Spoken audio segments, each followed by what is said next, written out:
Hey everyone, it's Stefanie Garcia, and this is the Art of Becoming series, episode 3. And today, this is a special episode. I'm doing something a little different that I usually don't do, and I'm thinking of doing it because I feel like it's really going to benefit you. So, I created the Art of Becoming series because as we go for our dreams, as we become more and more the people we want to be in this world, we come to realize that it's more of a journey than anything else. So we realize that it's less about the destination and more about who you become along the way. So I created this series, and in the first episode, we talked about things like the art of starting. And then the second episode was about the art of purpose. Well, today, I want to actually interview somebody who I feel is embodying this whole process. Somebody who I feel is really walking the talk and is dealing with the ups and downs and ebbs and flows of this whole process. Because I feel like by talking to somebody who's actually doing it day in and day out, we can all learn something from it. So without further ado, I want to introduce you all to Kristi Slager Salerno. I got her name right. And she is an actress, acting and movement coach, and energy healer. And I wanted to bring her on here because I feel like if anyone is embodying this whole process, it's her. I saw her work, I want to say a couple weeks ago, and she was just like bing, bing, bing to me. I could definitely just see that she would be perfect for this very first special edition episode. So Kristi, go ahead and tell us a little bit more about what it is you do. Oh, well, thanks for having me, first of all. It's such a sweet introduction. I so appreciate that. Yeah. Glad we found each other. Yes. Yeah, what I do, well, really my passion is helping people get connected to their body wisdom, their inherent brilliance in their bodies. And I'm very passionate about really kind of getting us out of our heads and into our bodies. I think there's a lot of, that's really how we heal. That's how we sort of find our truest selves, our real voice, our authenticity. So really the work I do is, I use different elements of actually my background, which is more movement, dance, acting, the arts. And I use a lot of those things to help people access that inner knowing, their truth in their bodies.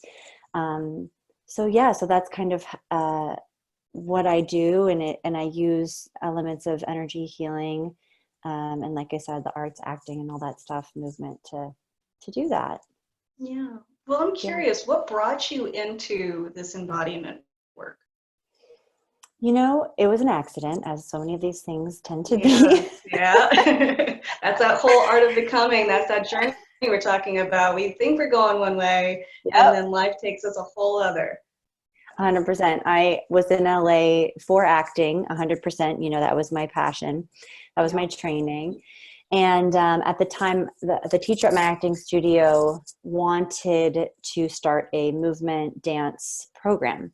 And she asked me to teach it, which I felt extremely underqualified for. I really didn't understand why she asked me. But I trusted this teacher very much, and I thought, hey, what's the worst that could happen? I had pretty low expectations of myself at the time. So I just, I started in my with about 5 people. Then it grew to 10 people. Then I moved us to a studio, and then that was 8 years. And I was at one acting school, and then I started another one, and just kind of kept growing from there. And then it became something that at first, was like my side job as an actress, but the more I did it, the more I fell in love with it. And then I started, individually coaching actors. And then the real piece that kind of made it into something much more for me was when, it's funny because I was teaching this before I was actually walking the walk. I started teaching movement and embodiment before I was actually embodied myself. And so it's funny, I was teaching kind of what I needed to learn. Mm-hmm. And and then life, as life does, hit me over the head with a 2x4. ended up finding out I had a uterine fibroid, like that was basically making me anemic. So I was it's basically like a tumor in your uterus that it grows really, consumes a lot of blood.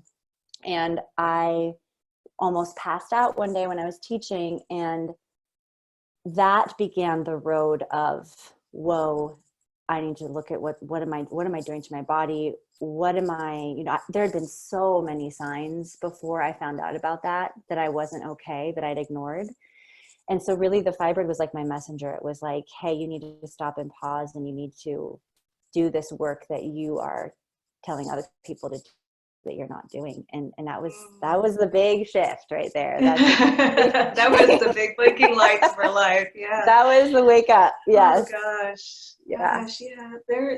How many times in our lives do I'm a really big believer, and one of the main reasons I created this series is because we really do teach what we need to learn. We really, Yes. everything that we're doing in our lives, if we're on the right path, has everything to do with who we are and what we are authentically dealing with in life. Yes. Even the work I'm doing now, like I said in the series here, it came out of the fact that I was needing to learn what it was like. Every episode I'm very open and honest and authentic with it. So, when I was the very first episode of this series was all about starting, because I had such a great fear of just getting started. Yeah. And then the second episode came out of the fact, well, what the hell am I doing? And then we had a conversation about purpose. And so this episode is all about what it is to really just walk that talk the everyday. Because I can tell you all what I think I'm doing, but here's another person living it and doing it too. Yeah. And Kristi, one of my favorite things one of the things that I love about you is how real you are. I mean, I've taken her movement class. She offers them on Instagram right now, and there are so many emotions that come up if you let yourself go there, if you really get into your body. But one of the things is that she's just so genuine, and she's not over here telling you what it is that she's trying to teach you. She literally is having these experiences too, and is being very, very honest and authentic. So I think that that's a beautiful thing. I just wanted to say that to you. What was that moment that switched you into, because you said you were avoiding getting into your body. When you finally started doing that, yes. Did you see a shift in your work? Did you see a shift in your life? Was it something that you were just like, oh my gosh, yes, this is it? Did it make a bigger difference in your life? Oh my gosh, it made all the difference. It made all the difference. I, like so many of us, I was sort of swept up in the rat wheel, the success wheel, right? Like, how hard can I work? How much can I get done in a day? How many things can I cross off the to-do list? That's when I get my medal at the end of the day. How much can I prove, right? Yeah. And was I a doer? And so really I had created a life where I was asking so much of my body, just being a teacher, teaching, up to 20 classes a week. I was doing fitness and I was doing this movement work. And then I was, waiting tables and acting, doing all these things. And when I'd also for many years suffered with an eating disorder. So there were all of these things that I had sort of, just kind of been running from. And I think that's ultimately what happens is when we get so busy and we get on this wheel sort of unconsciously, and we're running so fast to get to this imaginary destination or this destination we think we know that we want to be at, but then ignoring sort of the process, like you were saying, ignoring what's happening along the way, ignoring how I was feeling. I was not present at all with any of my truth in the moment. I didn't even know how to do that. And so when I got sick, when I got this sort of prognosis, I had to it shook me because I had just gotten married, and it was, this fibroid was really in the way of becoming pregnant. And that was a huge priority of mine. And it really stopped me dead in my tracks. And if that hadn't happened, I think I would have kept on that wheel 100%. I would have kept on until something worse happened. So this is where what changed everything for me. That prognosis changed, that health diagnosis, I guess, changed everything for me because, at first I reacted as most of us do, which is what the hell? Like what's wrong with my body? Like this doesn't happen to all those people. What about all those people who can just have babies and whatever and do whatever they want to their bodies? I was mad. I was angry.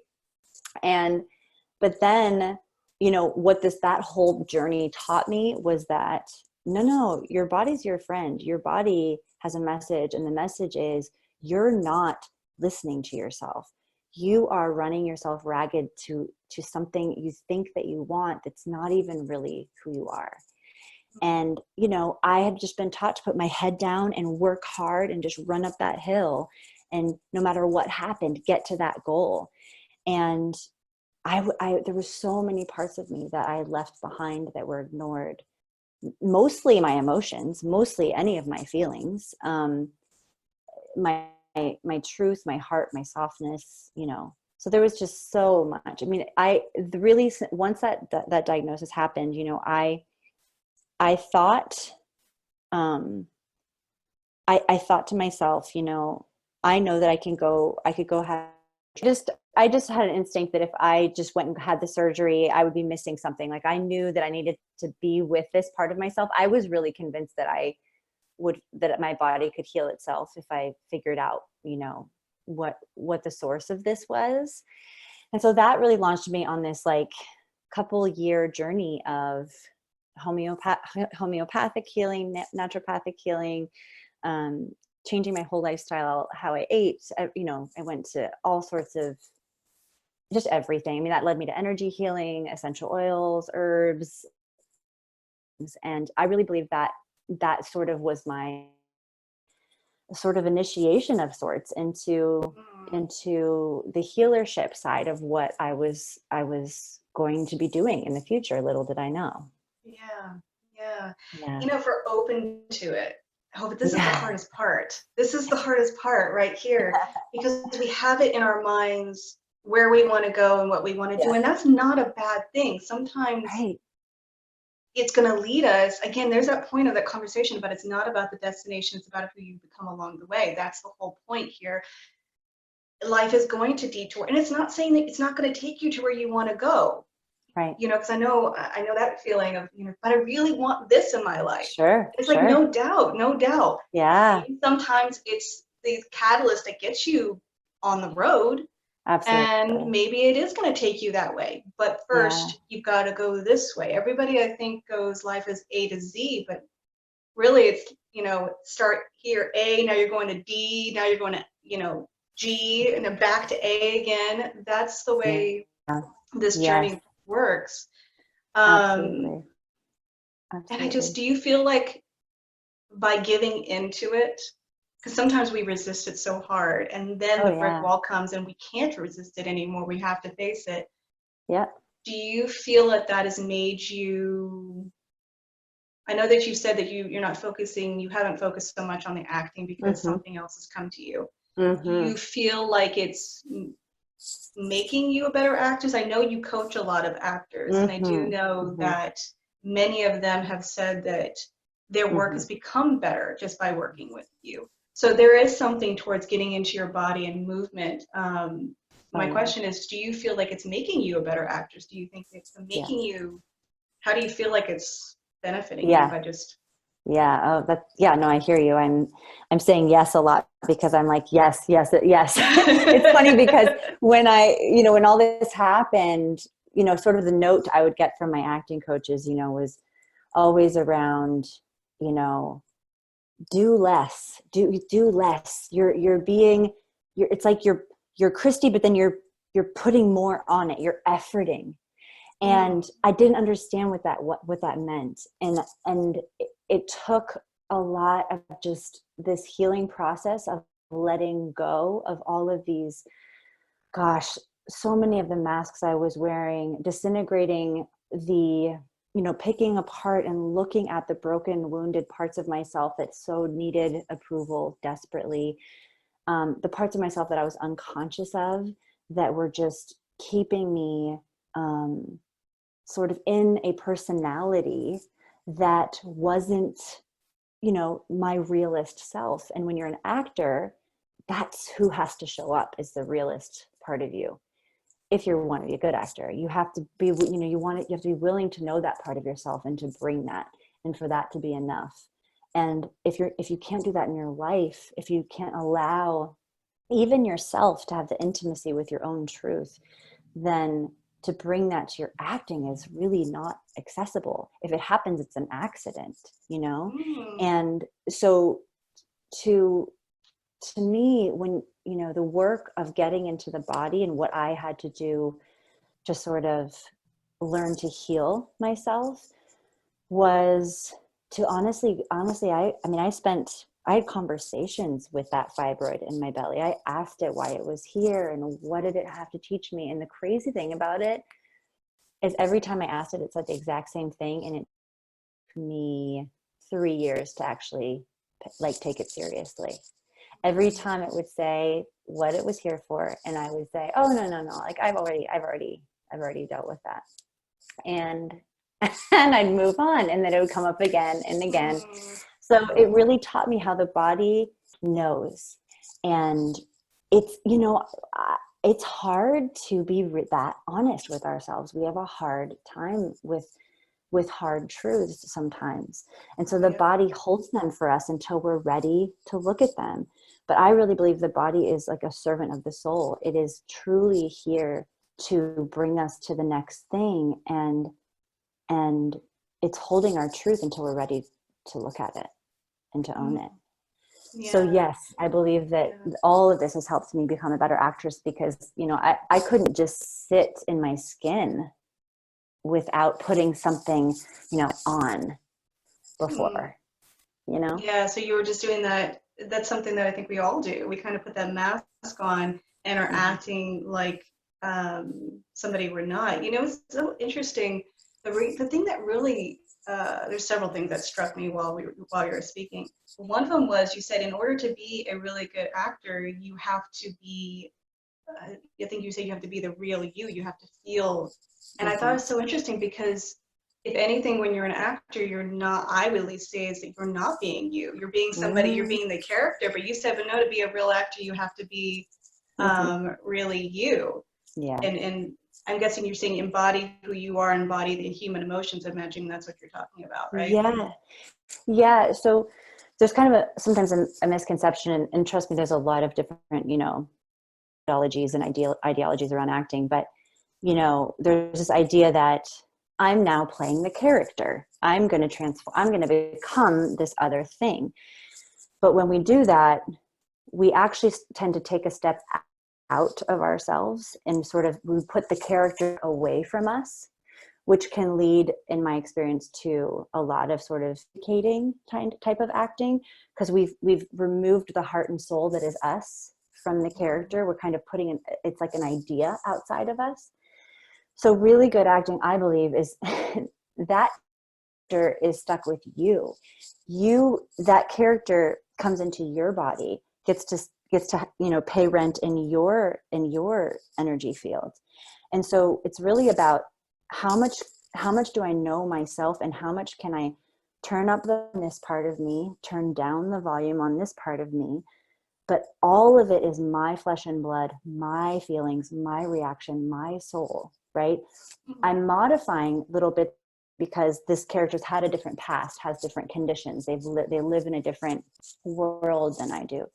But it's still my heart, my blood, my soul that's saying these words, I see. So it's actually really about how close can I bring of myself to this. Wow. So you really got to know yourself to do that. That's interesting. That's so fascinating. It's so fascinating. And let's take a switch though here, because for the people who are not actors, this still also applies to you, because let's say you're a writer, let's say you're a doctor. You can apply this concept of getting into who you really are and the Yeah. humanity of you and in your body and apply it to whatever it is you do. So Kristi's 100%. still doing this embodiment even in her coaching, even in her healing work. You can do this as a doctor. I mean, Yeah. as a writer, I think it just makes you a better person. In my Yeah. own life, the more real and authentic I have become, the better and more relatable my work has become. So, and it doesn't matter what Totally. modality I choose to use. Right now, I'm where I'm at, and it'll grow and it'll evolve. And every Right. single evolution is going to still come from that base Yes. of me being me. Yes. So that's the same. We can take the same concept no matter what you do, and you can be an actor, actress, whatever. It doesn't Absolutely. matter.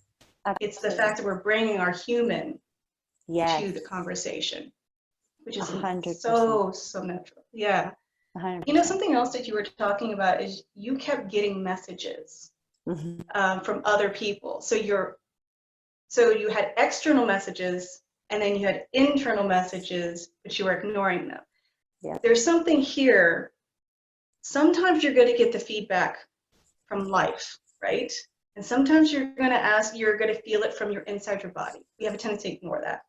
Then we're going to Mm-hmm. have influences from other people sometimes that are not so great. Mm-hmm. You've got the voices and the messages that are telling us, stay with me. I know this sounds a little confusing, but stay with me. Yeah. Some of the messages we receive are good for us, telling us, come this way, come this way. And then some messages you're going to come, and it is come this way. And Mm-hmm. that's not where we're supposed to be.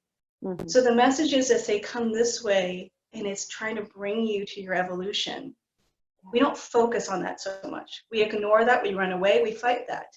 And I found, and this is, I can speak from personal experience only, there have been times where I've gotten messages from other people and I paid way more attention to those messages and have been derailed for years because I did that. Mm-hmm. But the second that I started following these other messages, it's almost like I just, leaped ahead. So it sounds to me like you went through something very similar. Can you talk about that a little bit? Mm-hmm. Oh, absolutely. I feel like, that's, first of all, that process you explained so beautifully is really common, right? We grow up and we're sort of groomed to out of survival, listen to those who raised us or who are around us to sort of fit in, to survive where the life that we're in. We learn to behave. We learn to, we in order to survive, we kind of have to trust the people around us in the beginning. We don't really have a choice. Now, as we grow up into adults, oftentimes we keep operating from that unconscious place of, those original voices that were like, be a good girl, be a good boy. This is how you behave. This is what you should do. This is a good thing to do. This is a bad thing to do. And, though we had to sort of follow those rules to survive our young lives, as we get older, a lot of those become hindrances, right? A lot of those become things that actually keep us in. That gets in the way of us becoming who we really are. And it takes a lot of courage to wake up from that, first of all, and to be willing to look at each one of those books or external conditioning, ideas, and decide, is this for me? Is this not for me? Is this serving me? Is this not serving me? And trust me, throw a rock, someone's going to give you advice. It'll land on someone who wants to give you advice. But, one of the things I loved that I learned, and that sort of why I love the sort of energy healing or sort of holistic world of healing, is that they truly believe that your answers are inside of you, that your body holds your answers. And so it's about really empowering client to find that voice, to hear their truth within themselves, and to really feel that themselves.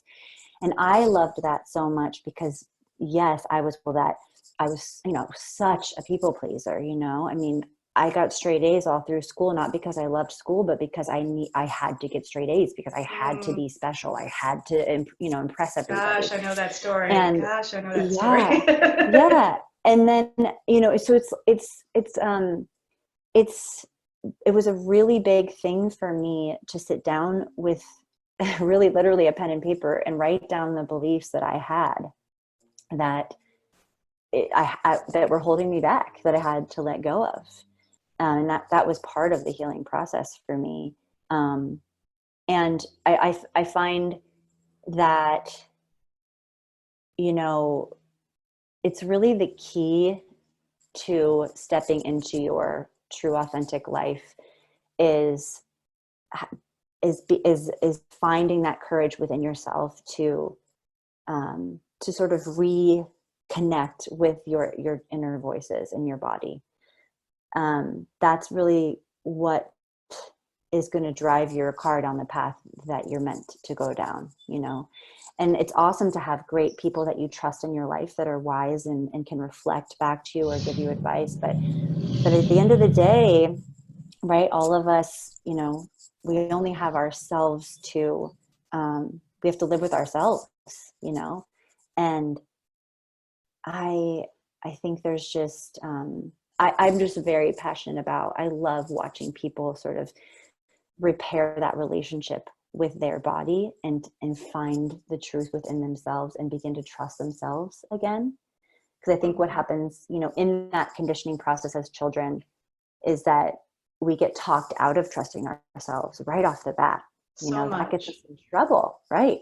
Mm-hmm. That gets us in trouble. That gets us, the love gets taken away, the affection, the approval gets taken away.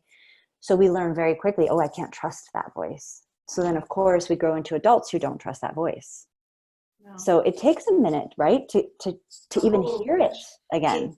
There's so many people I've talked to who have said, how do I hear my intuition? How do I hear myself? Or you see it on social media all the time. Just be yourself. Just be yourself. And the number one, I stood with that for probably 6 months of seeing, be yourself, everybody telling me that. And then I got to a point where I was like, what the hell does that even mean? Because I was so disconnected for what that really meant. Yeah. And there was something else you were saying about how your teachers were saying, do less, be less, be simple. And you said, I didn't get that. There's a lot of times in our lives we're going to hear messages like be yourself, and we're not necessarily going to understand what that is. It's not going to quite land for us. And that's okay. It can be frustrating. Yeah. But there is so much truth there, and there is so much gold there if you continue to at least open up to what life is trying to teach you. I think there's a space between trying to figure it out mentally, and then there's a big difference between living life and feeling it. I mean, I can intellectualize be yourself, and it'll never get me to where I need to be. But if I can actually embody who I am and my true authentic self. And when we say self, we're meaning our intuition, our instinct, our inner voice, that part of us that when everybody else in the world is saying yes, but that voice that says hell no, you're listening to that voice, not everybody else around you. That's what we're talking about when we're saying be ourselves. But again, that's a feeling you have to embody that. Yes. You have to live that. You had to go down that road of trusting that again and again and again to the point where that is what you follow over others. Right? So it's okay if you're hearing these messages and it's just not landing. Something in your heart and soul is saying yes, but it's just not fitting in right. It's okay. That's part of this process. Oh, absolutely. I was the queen of, figuring it out, right? And figuring it out, again, we live in a society that very, very, very highly regards the intellect, right? Oh, like, how smart are you? You're great. Where are you going to college? Smarts and smarts. And that's beautiful. We love a smart mind. That's fantastic. But the mind is really actually very limited. It can only really, it's a processor. It can only sort of look at what's happened in the past and then look at the present and base the decisions on the past. It can't actually create something new. The mind Yes. is a pros and cons. If you want to convince yourself that you should eat ice cream even when you decided to be on a diet, your mind will come up with a great argument for why ice cream. And Oh, then every time. tomorrow it'll argue the exact opposite, right? We've all been through that, right? Why did Mm-hmm. you eat that ice cream? That was so, right? The mind is not the place to go for decisions. It's actually not where the answer is. It's actually the body for us to actually sink in and listen deeper our bodies, you know? Yeah. Yeah. Yeah, I'm so glad that you brought up the mind, because I was literally thinking about this the other day, and why I think that your work is so perfect. It has everything to do, your work with these movement classes allows us to get into our body to feel that yes or no, visceral feeling, to help us make better decisions, to own the space we're in, which is great. One of the classes I took, it was all about feeling contraction and expansion, right? So Yeah. it was like a 45-minute class, and we Yeah. had to feel the experience of what does it feel like to be in our body, and what does contraction feel like, and what does expansion feel like. And I hadn't really thought of that before, which this is where we're talking about with the mind, where it can really mess with you. I could think about what contraction was and expansion was, and I could see where that was kind of messing with my life by not expanding more. But it wasn't until I felt it in my body in that class that I was able to go, oh, wait a minute, I am playing small. There was a moment where I got into my body and I was feeling contraction, and I was on the floor. And you said, what does it feel like to be in your body and contracted? And there was an emotion that came up right from there. Wow. And I could just feel in that moment that it was my soul crying a little bit, because I had been contracted for too long, right? So, and that is something I could never have experienced had I not gone into my body. I could, like I said, intellectualize it all day long. Absolutely. But would never really reach that space. And now, and it's only been a couple classes that I've done with you so far, but I feel like I own my space better. I'm not so worried anymore about how I look. Yeah. I caught myself the other day, there was some music that played in the kitchen, and I was moving quick. And I was expressing myself really quick, But before I would have thought, even if I'm in my living room and there's not a damn person there, I'm still judging. I'm still worried about what other people think, and I'm alone, right? But now, not so much. I allow myself to go there, and I feel, and the reason I bring this up is because I feel like that makes my work better, right? Just the work that came out of me the 3 days after that. That's Was incredible. explosive, better. Redesigned my website. Wow. Because I was able to get there.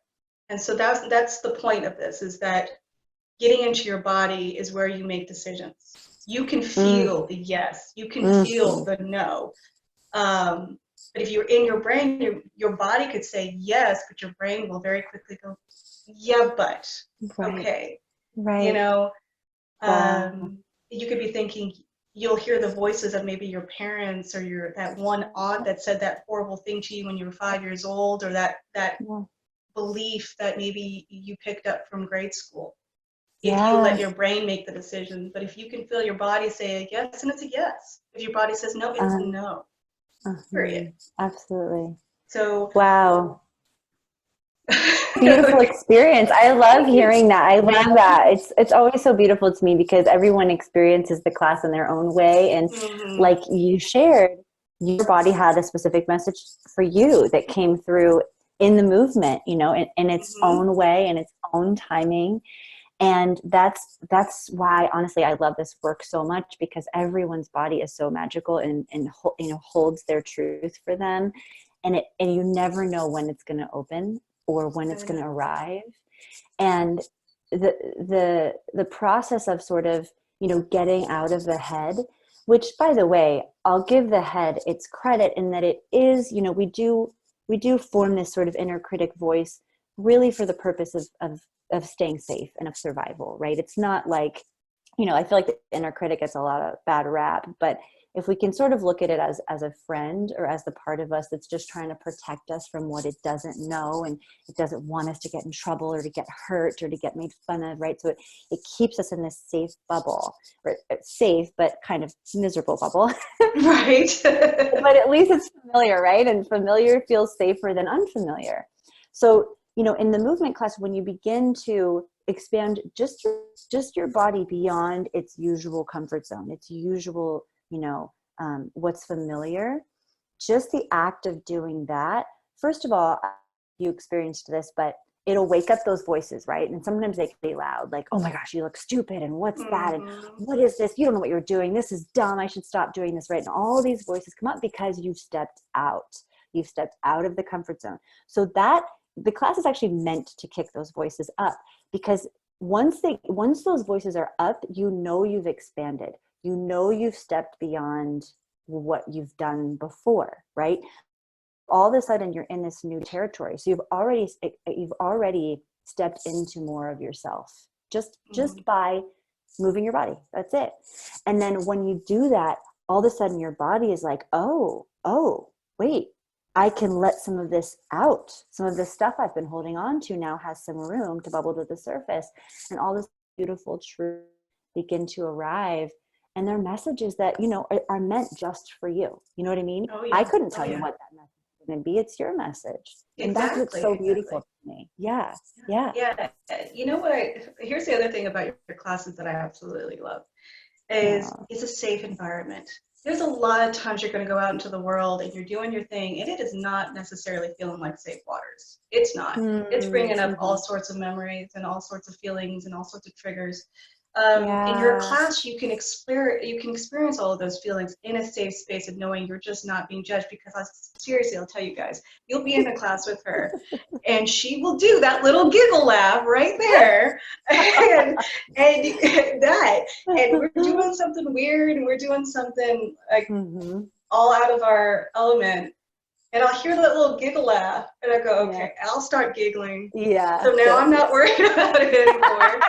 And now I'm opening, and that's an opening, because why that's significant to me is because how many times do we go through life and we do something silly or awkward or weird, and somebody has criticized us for that.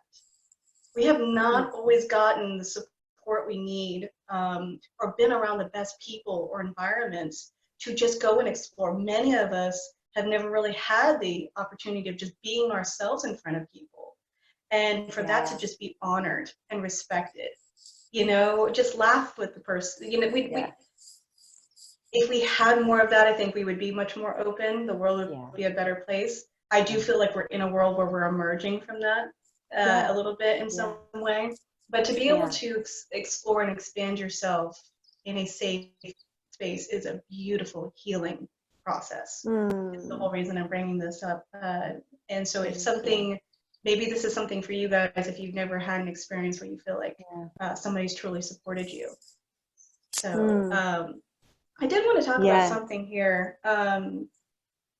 When you were talking about the layers coming off, something I think I talked about earlier in this episode, I was talking about how we think that life is A to Z. But reality is life is A, destination point, to G, destination point, I can't speak today, to M, back to A. And I believe that it happens that way because in order for us to go from A, we want to go a straight line, but that doesn't happen. But in order to get to where we're meant to go, we have to go to G, because now we have to remove that layer. And then we have to go to M. And I know I'm just using the alphabet a lot, but stick with me a little bit. Totally. The different things that take us, places that life takes us, sometimes detours are blessings in the right direction, So sometimes we're going and we're experiencing something, and we can think it's the worst thing ever, or it's not where we're meant to be, or we don't want to be here, because a lot of us will go through life and we go, but I don't want to be here. I want this. Why am I not further than where I want to be? This person's further than I am, and why is that happening? And And if we're open to it, we can see where life is making us go to these different spaces. So maybe you're in a job you hate, for example, right? Yeah.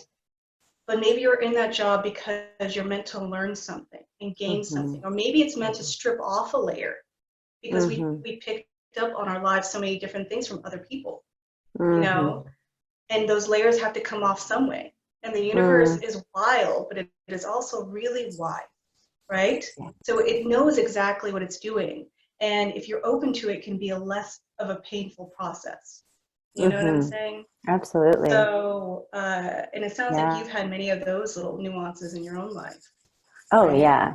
Oh, yeah. I mean, my life has taken me places I never, ever, ever would have guessed. I mean, teaching being one of them. Never even thought about that. Energy healing, I didn't even know what that was until I started doing it. Well, we're all teachers in some way, shape, or form, right? I know it doesn't always come with a doctorate, but no. Yeah. We're all a teacher in our own minds. Yeah, I think you're so right. I think, part of this conditioning that I was talking about too, this society that intellect, is very, it's a linear way of being, right? It's a more sort of patriarchal, sort of masculine side of the brain, way of thinking, right? Like, this sort of logic and straightforward and, climbing a ladder, going straight forward to a destination. And that's very valuable. It's gotten us, to move very quickly in our technological evolution. But to me, I think what we've missed is the balance of that, which is right, is the other side, the feminine side, the feeling side, the intuitive side, the side that's not just logic, you can't prove it. You can't, other people can't necessarily see that truth that within yourself, right? And I think, part of this journey to the true destination or really of life is I even think the concept of there being a destination is kind of a false paradigm in a way. It's kind of an old paradigm. It's becoming an old paradigm. Very much because what's the point? I really had to face the hard truth for myself of what's the point? So I thought, I had my head and I'm climbing that mountain, I'm going to be an actress, and had this like sort of vague idea of winning an Oscar, I guess, because that's like a successful actor. But came down to it, I was like, what does that even mean? What does that do I even want that? That's just an idea. And I realized how unhappy I was in my day-to-day life. And how could I think that I was going to be happy the day I got an Oscar if I didn't know how to be happy today? Do you think that like I'm going to get an Oscar tomorrow and I'm going to know how to be happy? No, I'm going to be just as unhappy with an Oscar. With a shiny object. Yeah. So like it's sort of this lie we've bought into of like, no. Once you get here, then you'll be happy. And that is a lie. That is a lie. Because I knew for myself, I had practiced. When I'm practicing every day not being happy, there's no way in heaven where to some destination or some goal, and then that's suddenly going to solve the fact that I'm not happy. No. So that was a hard truth. Yeah. Well, again, for the people who have dreams, it's not that you couldn't get there. Not at all. Absolutely. Not at all. Totally capable. Not about that. Capable. Totally.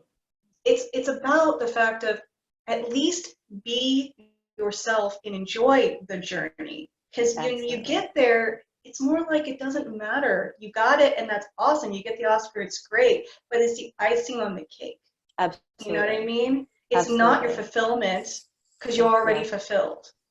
Yeah. You know what I'm saying? Absolutely. So and go ahead. I was going to say, and I don't mean to, I know my journey kind of can sound like I'm poo-pooing like dreams or like being that original dream of being an actor or whatever. My life just took me on a different path that I found to be more fulfilling. But I know for people who really have a dream that this is what I'm meant to do and I really want to do this, absolutely go for it. I agree with you though that when you're not, you got to look at your day to day, how you're feeling. It's the life you're living, right? The Oscar comes, the Oscar goes, the award comes and goes. That's a moment. You know, it's kind of like marriage. It's like the wedding is a moment. The marriage is the life, right? It's kind of Yeah. like we get obsessed with one moment that's going to solve it, or that's going to make us happy. And that's, I think, the misnomer there. That's the Yeah. Yeah. part that we get lost in a little bit. Oh, yeah. And it's not saying that I don't feel like you were poo-pooing dreams in any way. I think what Yeah. you're saying is at least know why the hell you're doing it. You know what I mean? I mean, if you're going, and this is something that, this is another part of that layer process that we're talking about. Are you wanting to be, again, it doesn't have to be actor. Let's insert doctor, you know? Sure. Are you wanting to be a doctor because everybody in your family is wanting to be a doctor? Right. Or are Right. you wanting to be a doctor because your family has been poor for generations and now they believe that doctor is going to be the success story? And so now Right. that's what you're doing and that's where you're Right. going for. And you think that that's your dream, but really you're trying to, your dream is piggybacking, or I'm sorry, the needs of others are piggybacking on your dream. Totally. It's really important to know what you're doing and why you're doing it. And sometimes what we think is our dream and we think is our destination, let's say become doctor or whatever, you may end up getting detoured. And if you end up getting detoured, it's because you're meant to remove that layer of everybody else's expectations that have been put upon you that maybe you never even bought into. You know, Yeah. there's a lot of people who live in poverty consciousness because the generation before them did and the generation before them did. And so they just subconsciously picked it up, but it was never their agreement. You know, it was Right. never their mindset, never their thought process. Right. Does that make sense Right. what I'm saying there? You know, Absolutely. so Yeah. why do you, and the same thing can be said for actor. Why do you want to be an Yes. actor? You know, because you want to be Right. recognized, because you were never recognized in your life? Or is it Right. because you really believe in expressing yourself in that way? You know, really Yep. just check in there. Absolutely. Absolutely. And I think, you know, these truths is that See, now I can't that speak and you're now I'm like, catching how? that. Yeah, I mean, these are the truths that live in our bodies. I really believe, and these ideas of what I should be are the things we kind of pick up, right, in our minds, Mm, or what is expected outside of us, right, or what the pressures are outside. And so I think, again, you know, really, like, the body is the answer. The body is the answer. I sit with absolutely. myself and feel into this, and what is the feel I want? What would make me feel in my body expansive and full and joyous and happy, you know? um, Hmm. I think that's partly something we're sort of trained to put off until I Oh, get the yes. dream, right? Or until I Hmm. deserve it, till I get the goal, the Yeah. destination. And I think oftentimes we miss the road we're even meant to be on, or the thing we even really want to do, because we're deferring until the end of the road, or whatever that destination is. Yeah, I totally agree with that. You know, I think a lot of people, I was just actually journaling about this last night, about the narrative that we all kind of seem to buy into, right? Yeah. So one of the narrative is, you know, by this age, I should be this. Yeah. Or when I get this, then I'll get this. We have Yes. to think about some of these narratives were created a very long time ago for a Yeah. very specific group of people. It's okay. Yes. Wow. Okay. He's really Yeah. happy with his car today. So, you know, and it was created by who knows who the hell it was centuries Yes. ago, meant for a Yes. specific people in a certain echelon of society. But we're all still trying to buy into this narrative that was never created for us in the first Mm. place. You Mm-hmm. know, so many of us are trying to maybe follow a very masculine story Yeah. when it was created without the feminine even being involved. So when I say masculine, feminine, this is not a male female thing. What we're talking about is there's two sides to us. There's the Mm-hmm. action part of us, which is very much the masculine side. And then there is the receptive part of us, which is the feminine side. So that's the part that gets the ideas. That's the part that rests. But in our society, many societies, is based on that masculine action part without the consideration of breaks. Right. And I do believe that we're in a society now where we're recognizing that for mental health, there needs to be rest, self-care, breaks, because what you're seeing is breakdowns and burnout and living lives that are just not sustainable, trying to keep up with the Joneses because we want to mirror ourselves on the other side of somebody else. So getting into our bodies really helps us to get balanced in some way. You know, because we're in our heads, and that's again the very masculine action do process. But if you get into your body, that is the feminine flowing. And this is not to say that this part of yourself is not action oriented. It's just where you can get some of your greatest ideas. You can reserve so you have the action to take. You know what I mean? Absolutely. Absolutely. The balance of both of those is really key, honestly. And I think you're absolutely right. We've been sort of an overdrive on in the action side of things, and it's had dire consequences, you know, as a species, as on this planet, you know, we're very imbalanced, and it's really showing up. And that's actually something that during this COVID-19 time, you know, where we're forced to sort of stop and be still and be with ourselves, it's, you know, it's bringing up a lot of things for a lot of us, because this is stuff that when we're busy, when we're in action, we can just like ignore it and just keep going, you know. And in our society, sort of, that's how it functions, is how, you know, how much can you produce, how much can you give, how much, again, how much success can you know, muster, how hard can you work. You know, we honor these things in our society, and they're beautiful things, but they have balance with the other side. And we really and you know, something else, because I'm really glad you mentioned the whole, because right now while this is being filmed, that the whole stay in place, shelter in place order has been put into place with this COVID-19, and we don't know how long it's going to take and what's going to come out of this. But what I've noticed is there's only so many times that you can scroll on your social media. There's only so many shows you can watch, and then you can't escape anymore. And you have to be left with these feelings of, I really want to do something, but I can't. And I don't know what I want to do. And so now you have to get into the space of, well, what do you really want to do? And many of us have not had that time or taken that time to really think about it, because we've been running away. So there was a little bit of that trust in the unknown. So this is something I really want to talk about, because I know it ended up becoming a conversation about movement and in your body. And I think that's so important, especially right now. But I also want to talk about this really awesome thing that I've been seeing you do for the last, 2 weeks now, almost 2 weeks now. Okay. Which is, you've been coming out of yourself. Now, Kristi has been doing the coaching thing for a long time. But she's been doing it privately, right? And now she's bringing it online, which I just think is so freaking amazing. I want you to talk about, there's two different things actually. Okay. I want you to talk about the unknown. And the trusting what you know, because there was a great video you had posted a while ago about feeling like you needed to come into your classes prepared.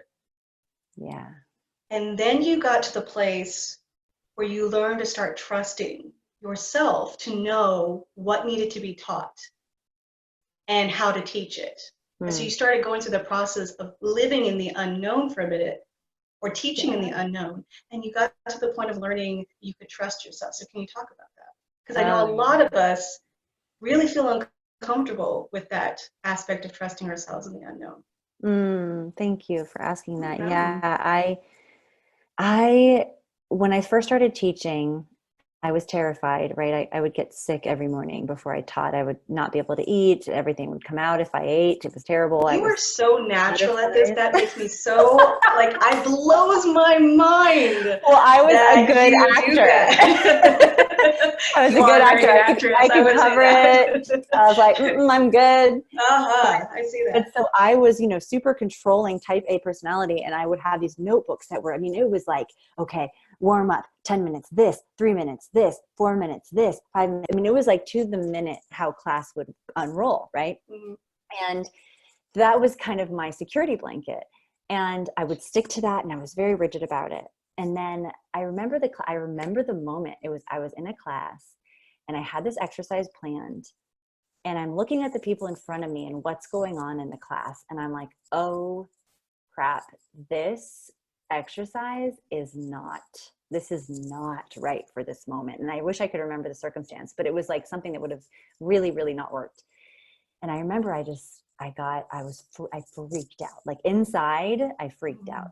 And I remember just saying a little prayer like, okay, I need something, help. What do I do? What do I do? I've had so many moments like Right. And it was that. like the fires are burning and everyone's looking at me, like waiting for what's next. And I'm like, and then boom, it just kind of landed. And we ended up doing this exercise that ended up being so powerful and something I could have never come up with on my own. I never would have thought of it. You know what I mean? And in that moment, it was like, oh, I'm not alone here. This is not even my class. I hold the space for for divine inspiration, whatever it is to come and be here. And my real role is to allow for, well, first of all, to hold the safe space for these people, but allow whatever needs to come into this space, Yes. And so that was the first moment where I was like, oh, I can trust that it's not just me here. Mm-hmm. And then from then on, I started sort of little by little, just loosening the reins a little. Like I still had my plans, I still had my backup, but I started, trusting that more and more. And then through the years, I remember when I stopped planning, I stopped writing things down. And I just was like, okay, I'm just going to trust that these people, I'll be guided to what needs to happen, and yes, that came after a few years of like building that confidence within myself and being able to trust that, that I had, tools in my pockets if shit hit the fan or whatever, but I was able to, really honestly helped me so much as to be a teacher, to learn to be in that space of the unknown. And I began to really trust it. And I began to really trust the unknown more than I trusted myself even. And I do have to say, the gift of getting to intentionally play in that space of the unknown every day that I was teaching was because, there was risk involved, right? Like I could fail, I could fall on my face, but it wasn't so much risk that I wasn't willing to take it. And it really gave me this sort of training ground of like, you can be in this place of not knowing what comes next, and something will come, if you pay attention. That's the big thing. If you pay attention, if you're present, because if I go into like past, future, oh no, what am I going to do? Then I wasn't available to what was in front of me. But if I could really be present with what was there and who was there and what was arriving, the right thing would come. That was really beautiful. And so I very much understand, I guess, I very much understand how terrifying that place can be, especially, when we're not used to being in that space. And I think most of us really do everything we can not to be in that space, because it is pretty scary, Mm-hmm. So yeah, but it is a magical space if we can make friends with it. It's such a magical space, and I can speak from that place too myself, because I've had that personal experience numerous times in my life, especially mostly in the last year. But I will say, both of us have had these years of getting to that space within ourselves and within our lives where we actually can come to that space of the unknown, living in the unknown. A lot of, I mean, this video is one place of it. I have a little bit of an outline, but I just come to the place of just trusting that she's going to say something, something's going to drop in, and I'm going to just keep following that flow. Yeah. But if I'm in my head about it and I'm like, it's got to be this, man, have I done that before? And I've tripped up worse. And to be honest, people didn't relate to it as well as when I was just sitting in that flow about it.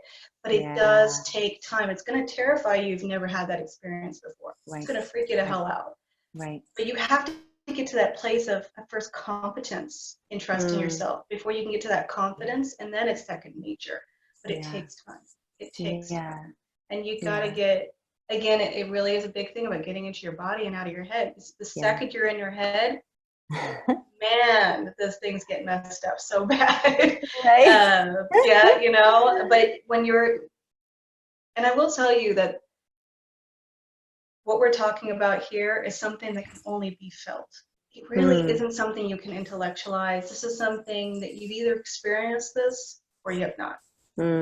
You know, and it's really a beautiful space of getting to the point where you instinctively know to reach your hand out, while at the same time trusting that there's a branch. Beautiful. And then swinging to the next one, and just it's a dance. It's a beautiful dance with it, and you see it all the time in nature. Let's say you go outside and you're looking at the birds, and there's a beautiful quote that says that the bird doesn't trust the branch, and doesn't worry about the branch breaking because it trusts its own wings. I messed up the quote. That's beautiful. But you can see the birds just flying around, and they just trust that they're exactly where they need to be, and the things that they need will be there.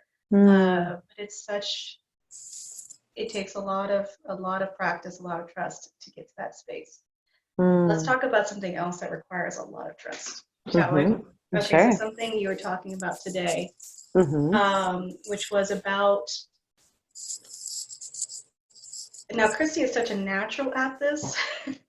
So again, we'll talk. Now, and I say this, when I say I see she's a natural, that doesn't necessarily mean that she feels like she's a natural, and vice versa. Yeah. Other people can see that I'm really good at something, but I may not be able to see it, or I may not be able to trust it, or I'm doubting myself. That's, again, part of the journey, right? Right. So Kristi's putting, because we're in this COVID time, we can't go out, can't do anything. So Kristi's been putting these movement videos out on Instagram. And it was interesting because she had posted something today about being you can speak this better than I can, about being afraid to put it out there in such a public way, because you felt like you were more focused on the people who it wouldn't resonate with than the people who it would resonate with. Can you speak to a little bit about that? Because I know a lot of us are afraid of putting ourselves out there and doing what we want to do in the world because they're worried about what other people think.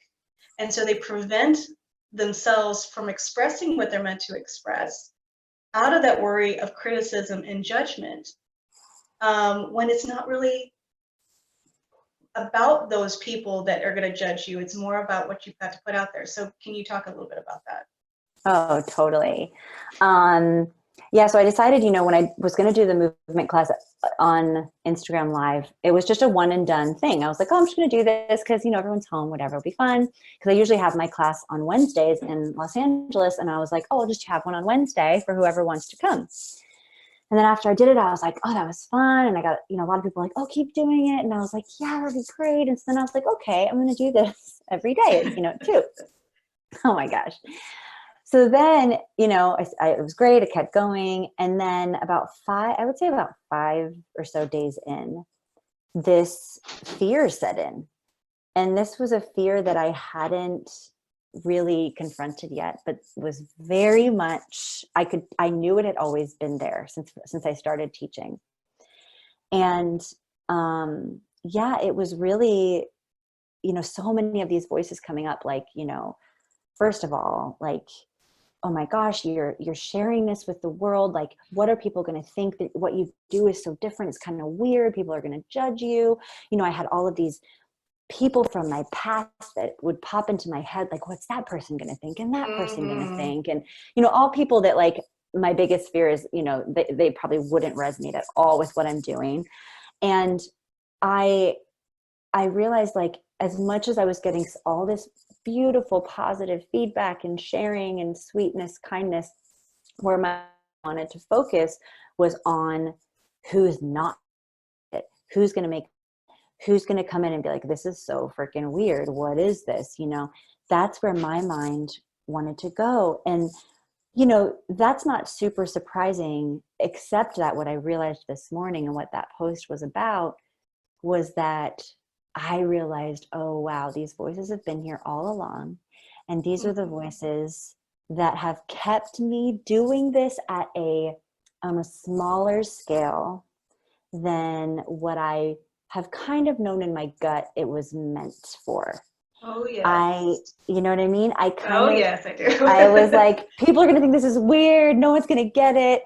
And, I have my people that get it, and those people will find it, and that's fine. And I'm good with that. And I'm just going to leave it at that, But we're so content with that. Just those 5 people. Yeah, it's okay if those 5 people like my post. I'm totally good. And I mean, I've said that to myself. I said that to myself so many times. And I'm like, at least I'm helping those people, that whole, like, if you're helping one person, at least you're, my life's complete. I've done it. Yeah. It's made it worth it. Like, yes. Realize, like, that was an excuse. That was an excuse to not risk, to stay small, to not risk bringing this to the people that it is meant for. Is it meant for everybody? Totally not, right? Not everything's meant for everybody. But is it meant to find the people it's meant for? Totally. And who am I to hide in a corner and keep it in this small box? And that was a really hard realization for me this morning, just to realize that, oh, wow, I've let these voices keep me in this box for many, many years. And, I've had little inklings of sharing it on a wider platform or online, but I always talk myself out of it. So really the blessing of this time of being stuck inside, is like putting it out there is really forcing me to heal some of those insecurities and look at them square in the eye and own that, yeah, I'm afraid, but I'm willing, I'm willing to be afraid and do it anyway. Oh, yeah.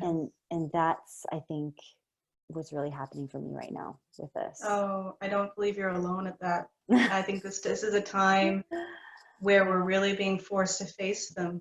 I think we're always going to be forced to face it. I think there's a difference between the fear that is legitimate, primal, get out of here now fear, and then the fear, which is more like false evidence appearing real kind of fear. Yeah. You know what I mean? Yeah. So there's the fear that says you're not safe, and then there's a fear that says you're not safe based on something that happened in the past or could happen in the past, based on some evidence that's kind of right here, right now. So there's a distinction of fear, 2 different distinctions. Yeah. And when we're being asked to step up and to rise, it's amazing how much resistance comes up. But it may not necessarily be our resistance. It's definitely facing the onslaught of, like I said, those different, like you just said, what will this person think? And it's a person that was like 20 years ago, that's not even going to be in the room, not even going to tune in. But you're worried about that one person's opinion, or it could be a friend, it could be someone you've never met, or it could very easily be a parent, a critical parent.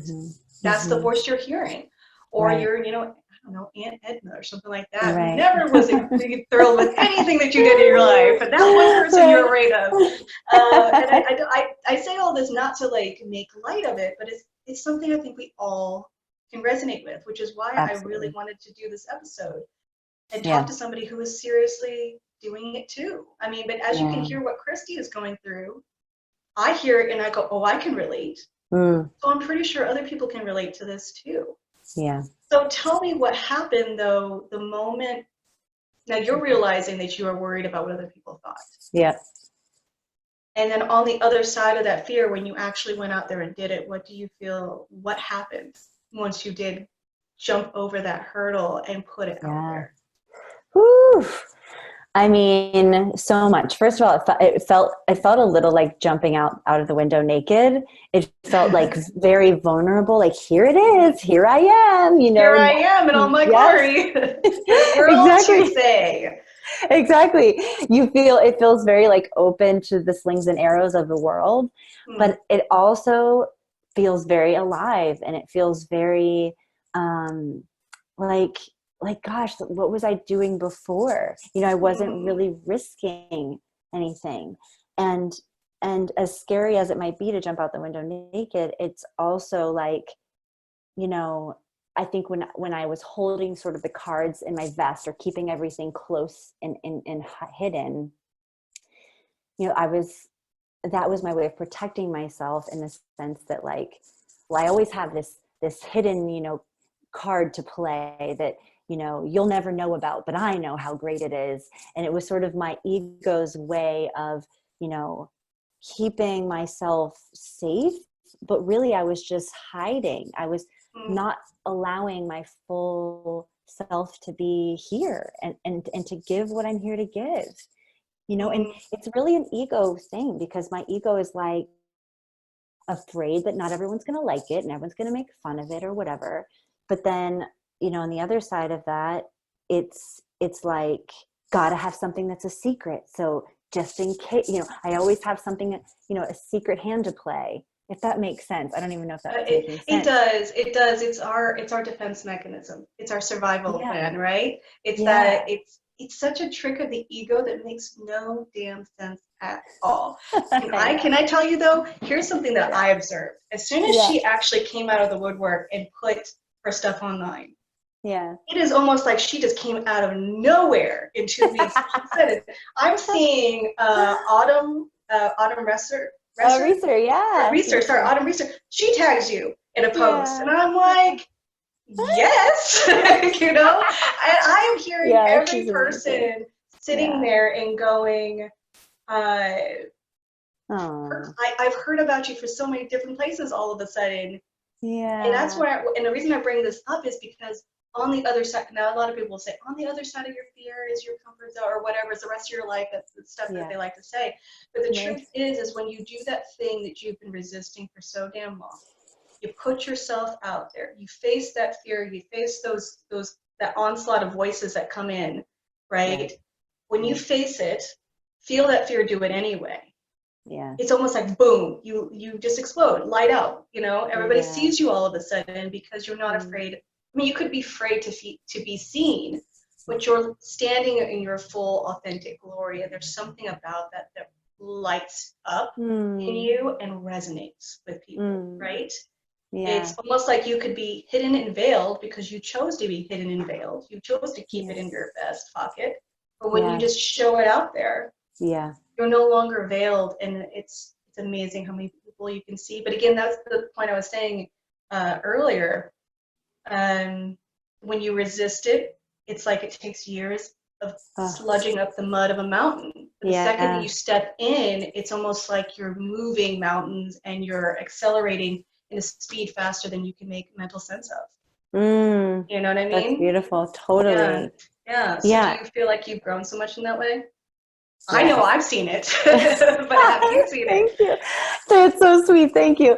I do. I feel like I feel like, what was I so afraid of? I feel like at the same time, I want to have, lots of compassion for the feelings that are coming up and all of this stuff, because Yeah, that's my yeah. work, right? To be there for myself and my emotions. But it's also like, yes, all those feelings and emotions, and do it anyway, because Hmm. they're there no matter what. And I think the fact that I've been so blessed to learn how to sort of be there for myself, to show up for those emotions. I wrote the post you're talking about this morning. I woke up and just started crying. Like, I didn't even, it was just Yeah. like tears. I was sad. All these fears were there. It was interesting. I think what it was triggered by is I actually it was an old friend of mine, a dear friend, who did my class yesterday for the first time. And this person I have known, oh my gosh, since I moved to Los Angeles, like, so long ago. And for whatever reason, this person doing my class and seeing what I did fully, I think for the first time, felt Oh my so God. exposed. I felt so exposed. And they loved it. Like this person like was like, oh, that does so Oh much yeah. fun. But I was, even that, it was so terrifying for whatever reason to be like, it felt like here's my whole life and what I put all my time and love into.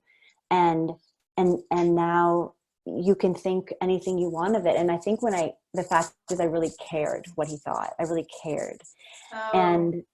And that it was a big release, I think, because I think this person represented a lot of people to me, a lot of people from my past, and allowing this person to see and come into that world, this really intimate world of mine, felt for whatever reason so vulnerable.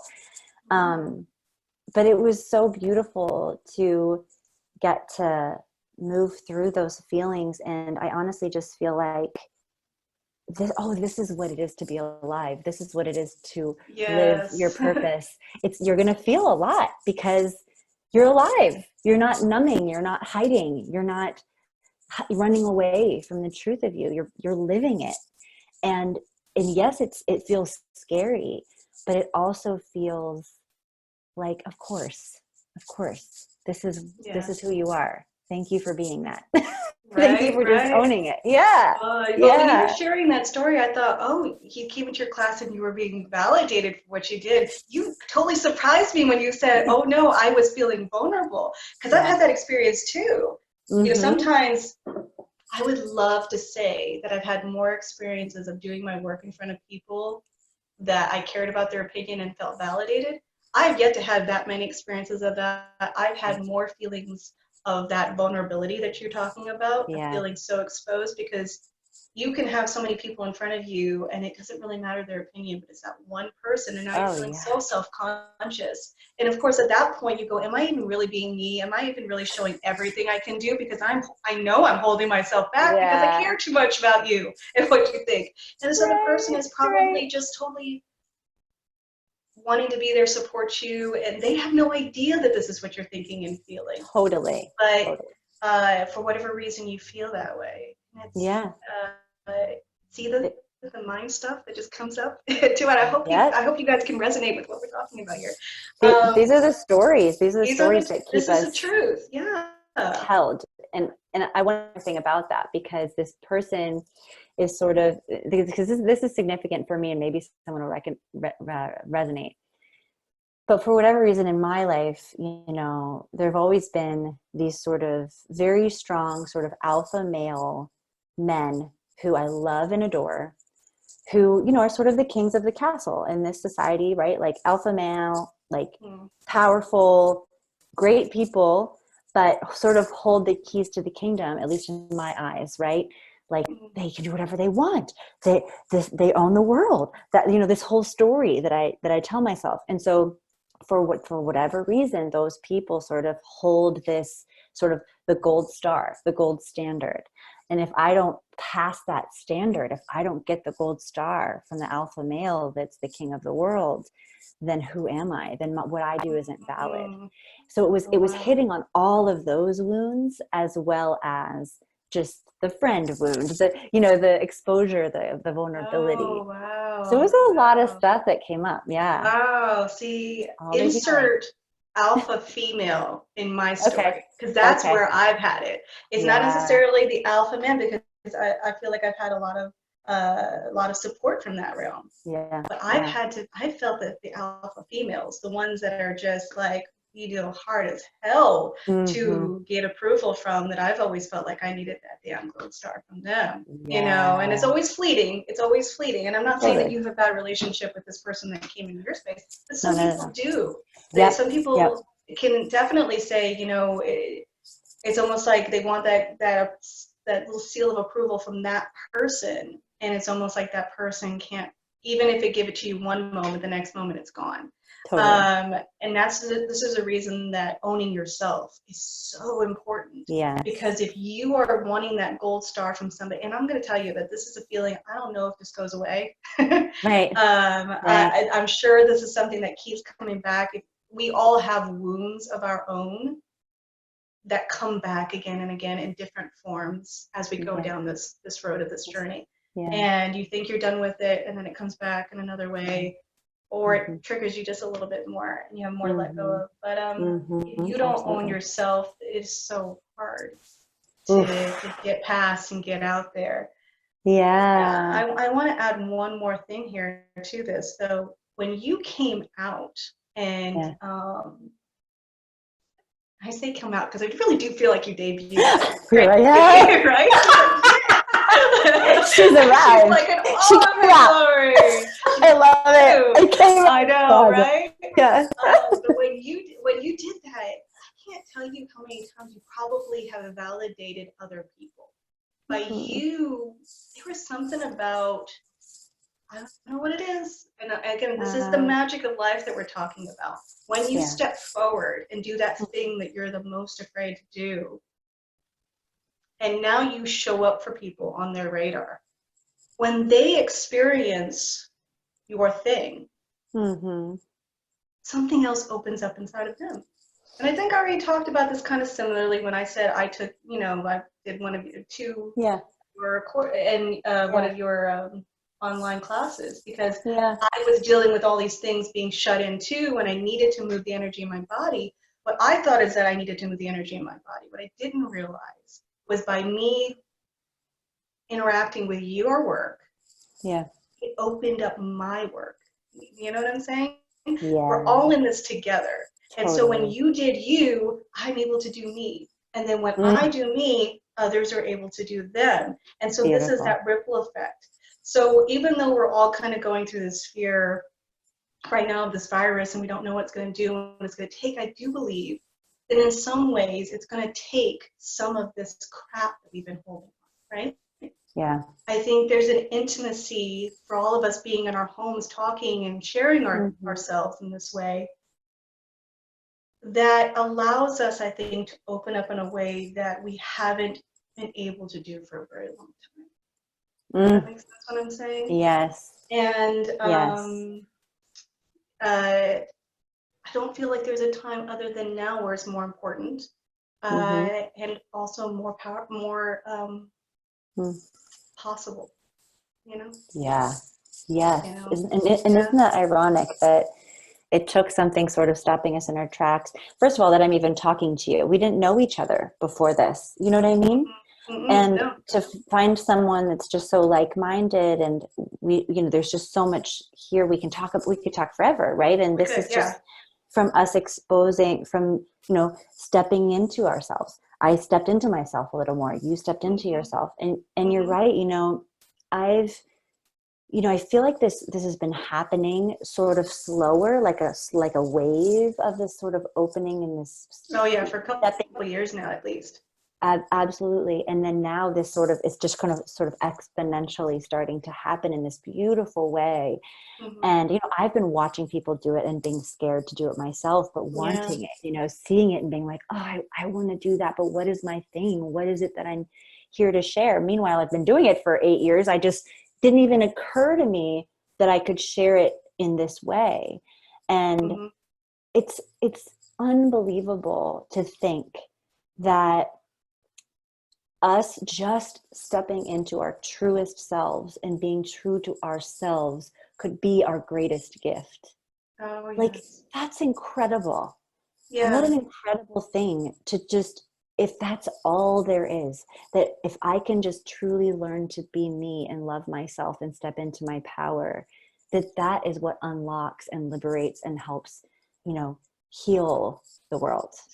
Serious. I mean, truth, complete truth. How beautiful. And it sounds so simple, and yet is the hardest thing. It's simple, but not easy. You know what I mean? Right. It's one of those things that if we could just step in, and yet how many things do we have in front of us, layered on top of us, stopping us from doing that very thing? Absolutely. And Absolutely. I do believe it comes back to this, to never feeling like we could trust that self. You Mm-hmm. know, how many of us have spent so many years growing up, maybe not having a chance again to be ourselves and have that be Yeah. validated, to where we could Yes. feel like we could just come out, you Uh-huh. know? Uh-huh. And Yeah. um, and so it makes sense that we wouldn't naturally feel inclined to do it, Yeah.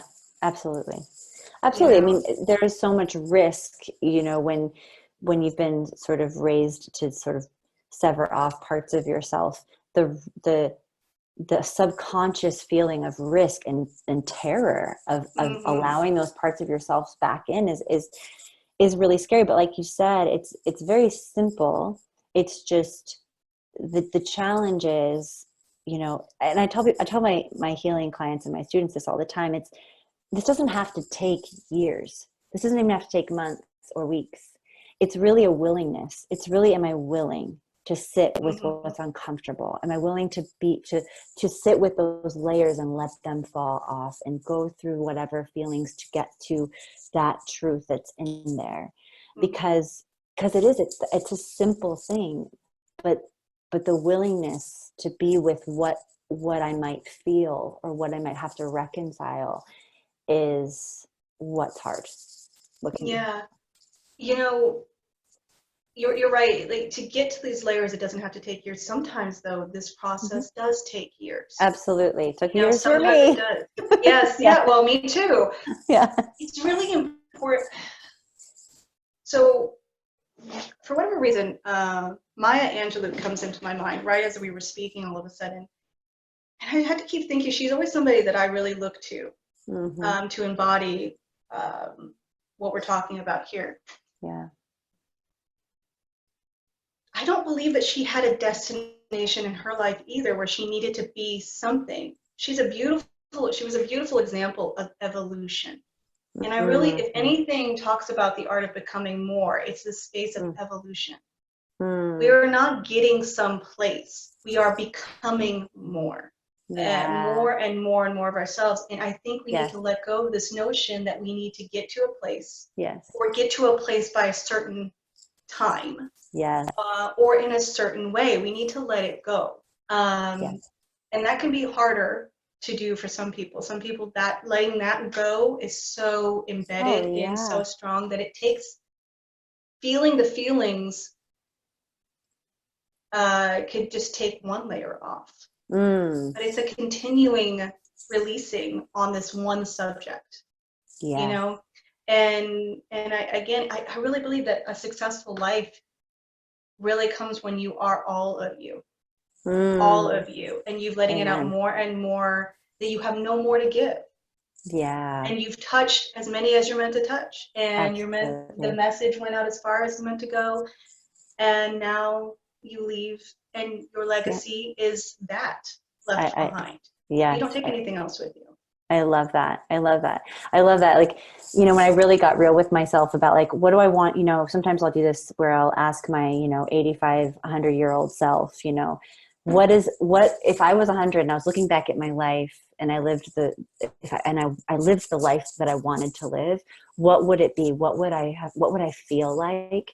And that is something that I always come back to, which is that I gave it all, that I didn't hold back, that I gave all the love, all the parts of me I had to give, that, I expressed it all. I was fully self-expressed. And then that's it. You know what I mean? And that's wherever that goes, wherever that reaches, fantastic, And I really, so taking this step to like put this part of myself out there online, you know, I'm realizing like, okay, my 100-year-old self is like, all right, way to go. Yes, She's people, like, yes. okay, all right, we're doing I'm proud. That's cool. You know, it. and without the need to have the support and the validation. That's the Yeah. other part. Oof. You know, we Yes. put out what we put out because we put it out there. Yeah. We love because we love, not with Yeah. the expectation of receiving it back. It's like Yeah. putting this episode out there for whoever it needs to go to. for whoever needs to hear the message, not to get the accolades. Now the ego, and I'll be lying if I didn't, if I say that I was detached from my ego going, oh man, everybody likes the likes. Everybody wants to see the comments. Everybody wants to know it goes to that special person out there in the world. Oh my God, discovers you or something. Yeah. That's a very ego response. And there's nothing wrong with that. Just recognize that it is a part of you. And there's always going to be a wounded part of us, I think, that seeks that validation until that part of us says, no, don't need it anymore. Right. But I do believe that that's the part of us that holds ourselves back so much. We want to make sure that it's going to be the thing that rocks the boat. And sometimes it rocks the boat.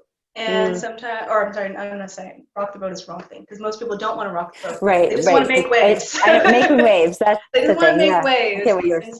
And sometimes you make waves, but then other times you just kind of pushes the water. Yeah. It doesn't really make anything. Yeah. And I know I've had moments like that. I know you've probably had moments like that as well.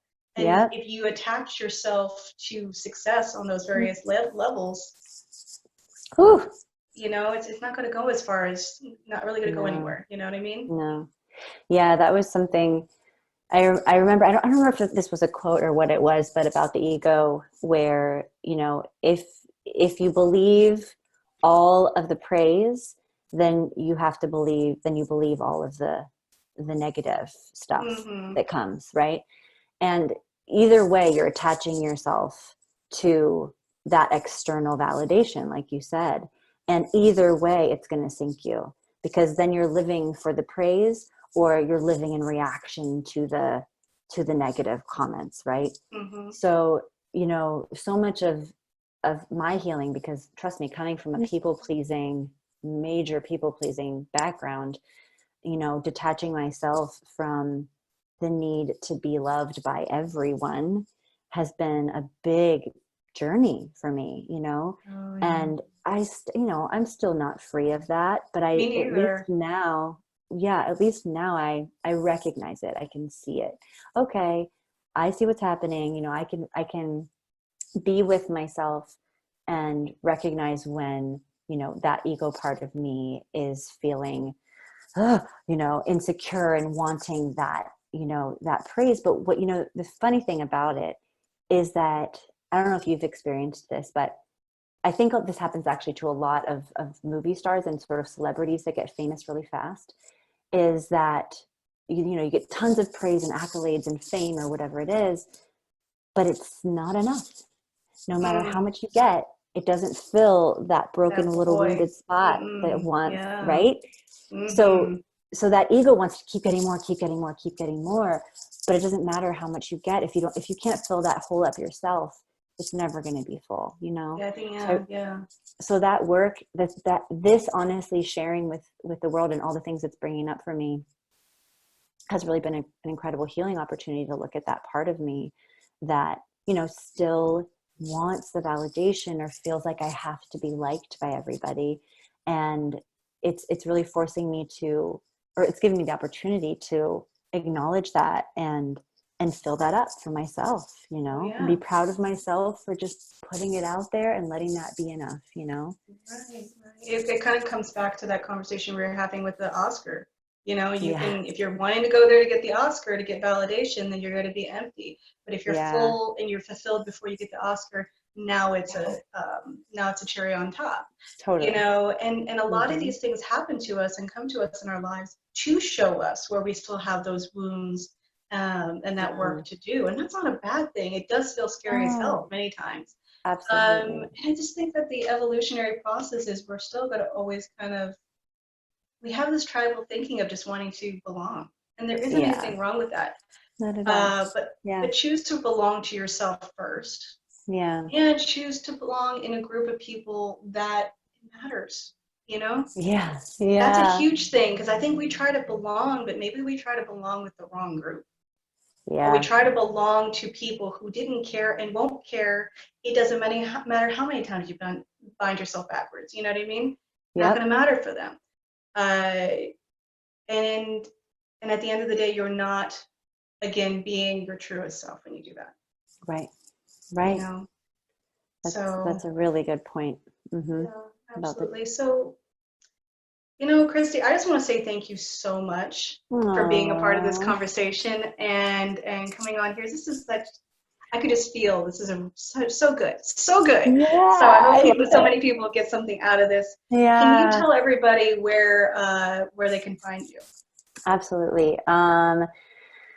Yes. Okay. So on Instagram, first of all, at Kristi.Slager.Salerno, lots of names I know, but that's where to It's find me. okay. And then I'm also on YouTube. I have my movement classes posted there. So if you all want to jump in on one of those, YouTube is just go to the Embodied Creative, and I'm on there. And yeah, and then hopefully I'll have my website soon, so you'll be able to find Mm. that. Yeah, and that's Yeah, she has a website coming up, and KristiSlager.com. I will be, when that's live, I will be putting that in the description below. Perfect. Um, you guys can find me on Instagram at Stephanie with an F, L Mm-hmm. Garcia. You can also go to my brand new website, theartofbecoming.me. There you can get the guide that I've got that I'm giving away for free, which is called Own That Shit.